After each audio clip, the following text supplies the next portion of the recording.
Okusinziira kwa alipoota ya poliisi ey'omwaka 2023 omwezi gw'omusanvu obubenje 424 bwe bwagwawo era nga bwatwala obulamu bw'abantu bangi abawerako n'abangi ne babuukawo n'ebisago eby'amaanyi nga n'abalala bakyapookeza ku ndiri.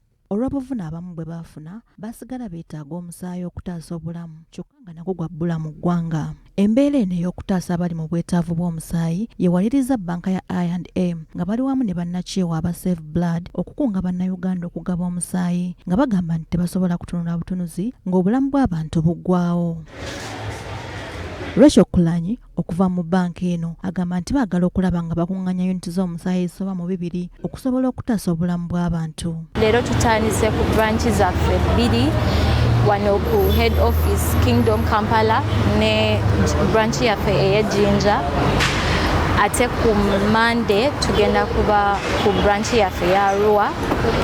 Mutusuubire ku branchi zaffe endala zonna. Mu ngeri y'emu bano batunnyonnyodde nti nga bannabyanfuna tekibagaana kukuŋŋaanya musaayi okusobola okutaasa obulamu bw'abantu.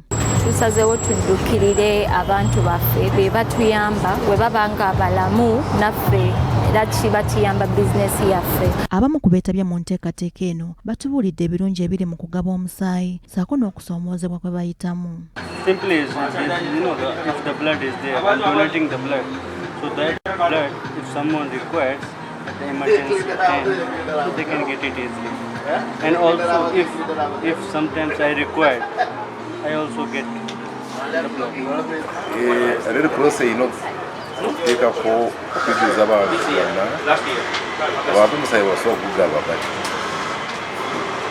tebamanyi babiyigiriza nnyo ekitegeeza